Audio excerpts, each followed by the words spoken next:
All right, this is the next episode of True Wrestling Fan Discussions, continuing with Mr. Perfect, Curt Hennig's career retrospective. This is going to cover basically 2002, a little bit of 2001. I'm your host, Mike. Frank, man, let's go ahead and get into it. 2001, he on his way before he shocked the world and made his return back to the WWE. He went to XWF, had a few matches there.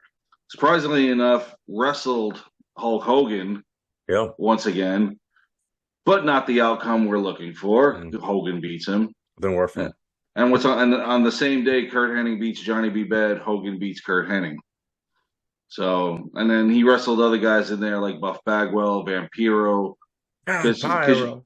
because remember he hadn't been he'd been away from WCW. You know, he left in 2000, 2000, yeah. took a little bit of a hiatus, and then got back in the ring in 2001.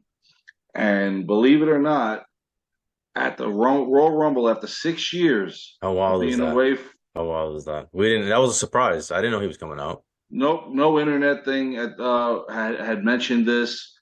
He entered the Royal Rumble at number 25. He got a pop too. Oh yeah. Yeah. Came out to the old perfect music, the Mm-hmm. old get up, the towel, Mm-hmm. everything. Everything, yeah. And he had an impact on this match because he helped Kurt Angle eliminate Stone Cold Steve Mm-hmm. Austin. Yeah.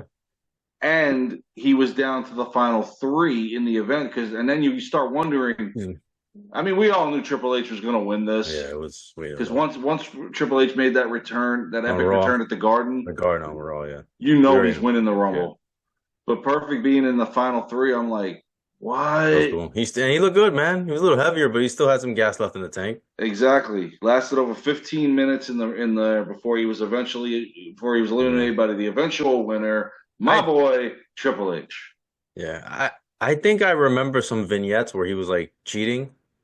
Did that happen in 2002? I think they did. Remember how they did the perfect vignettes? Now they were doing it, but now he was like cheating. Like he wasn't really perfect. I think I remember that. Listen, it could be a Mandela effect, but I think I remember that. Now his performance in the match, plus the positive reaction from the crowd, earned him a full-time WWE contract. Hmm. Because at the time, Vince was just like, "All right, go out there, and we'll see what happens what transpires from here." And like you said, the pop that he got, Yeah, I know. I was happy to see him I was back. happy to see him back, man, as Mr. Perfect, because we hadn't seen him as perfect in years. Exactly. Because remember, Since 1996. because remember, he couldn't use the name in WCW, so he was only Curt Hennig. Yeah, so Now, once he was back, he had short feuds with Steve Austin and with Rob Van Dam. dark And I remember, matches. He had some dark matches too, right?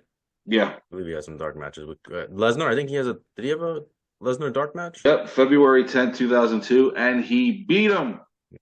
So that's two people that beat him in Yeah, 2002 that they saved David. Lance never Storm happened. and Yeah, Mr. Perfect. dark match. Yeah, alternate reality. Yeah, exactly. It's the multiverse, baby. Um, he also wrestled the up and coming wrestlers, like we had mentioned, like he said, Brock Lesnar. He also wrestled Batista as well as Randy Orton. Eventually, he formed a tag team, and I can't believe they did this with Sean Stasiak, Okay. same guy that called himself the Perfect One Yeah, in his final feud in WCW, and beat him, mind you. At house shows, they would team up throughout March and April, as well as he also teamed up with the Big Boss Man on television. Now, I saw that on Monday Night Raw one night, and I tell you what, that's when I thought we were in the upside down world because imagine the that. whole I'm not I can't believe this. Yeah. The fact that the two of them are back Right. and we're talking about 11 years ago, they fought at Mhm. WrestleMania 7. Right. Yeah. Uh-huh. It's insane. Now, in the first ever draft that they did between Raw and SmackDown, Perfect was drafted to Raw. And on the April 8th edition of Raw, Perfect had lost to Big Show. Well, that's all right. Perfect also wrestled a dark match on May 4th at Insurrection, defeating Goldust. He had the opportunity to try to gain back the Intercontinental Championship against Rob Van Dam. Unfortunately, he did not win it. They should We give can't get the man a three-peat. They should have given him the title for one night, man. Just for Something, one night. a quick run. Well, who knows what would have transpired through that year That's true. hadn't we get to what I'll bring up in a minute.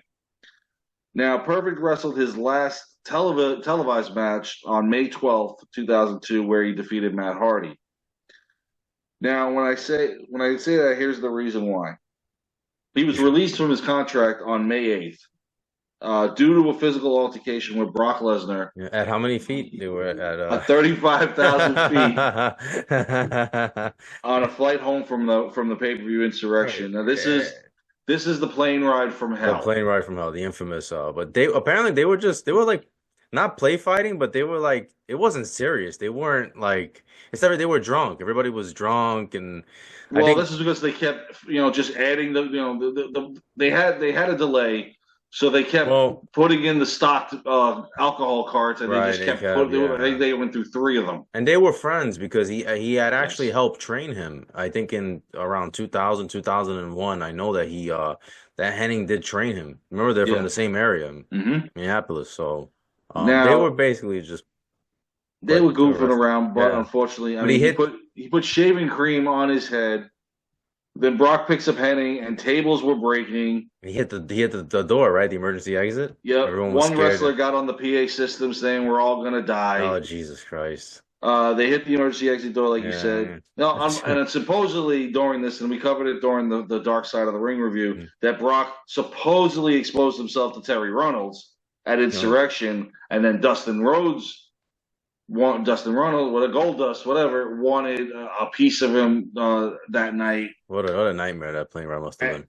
oh my! And meanwhile, up in first class, you got Austin and Taker, Hall, Nash, Flair. They're all up there. That was the that was when they cut. I think it was X-Pac, right? That cut this guy's hair. What's his name? From the Freebirds. Yes, Michael Hayes. Hayes. Yeah, Yes. yeah.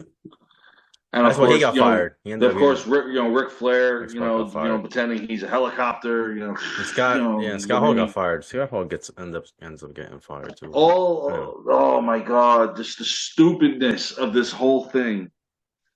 And according to Rob Van Dam and Tommy Dreamer, I might be repeating myself here, that from the Dark Side of the Ring episode, that Henning, like I said, Henning pranked him with the shaving cream on his head, that started the scuffle and whatever the case may be.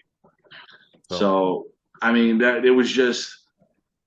Now Flair couldn't get reprimanded because of his high status. I remember we talked about that on the Dark Side. This was just a whole part of my expression, a clusterfuck from pretty the much. word go, Yeah. and the fact that you just kept refilling those drink cars. I mean, you have the booze and the drugs and everything just going all over the place. I mean, this is just It was a mess. But Henning yeah, got canned, unfortunately. And then makes his way to TNA at some point. yeah, yeah. He teamed with Six Pac and BG James and defeated Brian Lawler, Jeff Jarrett, and R-Truth or Oh Ron Jesus, Jones. he broke 6,000 guitars. Never drew a dime. When Jeff Jarrett came out, you could hear a rap hits on Cotton. And I didn't think we would be referring to Jarrett in Well, this, it's but we unfortunate. did. It's unfortunate he made his way into At this least, at episode. least, yeah. Well, that was his first match in TNA. He also was involved in a number one contendership tournament when he was there. So, I mean, he had a good start of a run in TNA, but so did everybody. The TNA highlight was that promo where he's like, Not fighting I forget. Jarrett, mind you. Right, Just this is the highlight. Jesus Christ. Anyways, don't mention that name, man. He's like Voldemort, man. Don't mention that damn name. Oh That famous man. promo where he's like, "What do you say? I beat Brock." I'm paraphrasing. I forget exactly what he said. I fought Brock Lesnar at 30,000. Was it 30,000? At 35,000 feet. 35,000. That was an awesome promo, though, man. That was And he cool. got a good pop for it in He TNA. did. He did. He did. It was nuts. Yeah, it was cool. Yeah. So if they ever interviewed him later on, what was your claim to fame Mm. coming back? I whooped Brock Lesnar's ass at Mhm. 35,000 feet. Unfortunately, February 10th, 2003, Curt Hennig was found dead in a hotel room in Brandon, That was very Florida. sad. Cause of death was acute cocaine intoxication. His father also stated that steroids and painkillers also contributed to his Yeah. death. Unfortunately, he was only 44. Yeah. I mean, Yeah. if you think about it, maybe another 8 years could have been, taking care of himself, no major injuries, another 100%. 8 years that he could have gone. And if this stupidness on the plane ride from hell didn't happen, imagine what kind of career he could have had through 2002. Right. It would have been fun. It would have been fun to see him It would have just been fun to see, putting yeah. over the younger talent. But I remember when I heard about his death, I was like, Jesus, Yeah. not another one. Another one, yeah. Sad. because Mm-hmm. Rude, Boss Man, Yeah. and all within 3 years, give or take, Mm-hmm. before or after this whole time when we just Yeah. constantly hearing about Yeah. wrestlers passing. Perfect was one of my favorites. Like I've always stated, like I was a huge Owen Hart fan. I was a huge Mr. Perfect fan, regardless of whether he was Bobby Brain or not. I thought he had huge talent. Oh He yeah. was One of the best we ever. talked about it in previous parts. He was buried by Hogan. Never got his fair shake in WCW, Then the injuries. Also, the injury and bug the hit him too, injuries though. plagued him in '91. Yeah. Because if he could have gone on and not been Ric Flair's little butt bitch, who knows what he would have done in 1991 and '92? Wrestling still Yeah. possibly. I Mm-hmm. mean, Yeah. and then the whole thing with the Lloyds of London in Yeah. It was. '96. I mean, if he could have stayed in WWE and been part of the Attitude Era, who knows what he would have Mm-hmm. accomplished then too. But 44, man, that is way too young Yeah. No, to I agree. go. Unfortunately, Sad. Yeah. if the one thing you always say as a parent, you never want to outlive your children. And Larry the Axe outlived his son, and it's just a shame that what he would have went through, and what his son Curtis Axel, who wrestled Mm-hmm. one time at WWE, what he went through, with the loss of his dad. But it was sad to hear Mm-hmm. back then. Yeah. No, it was. But he had a great career, so we can Absolutely, celebrate his absolutely. career. All right. That's our review. Please like, comment, share, subscribe. See you guys soon. Take care.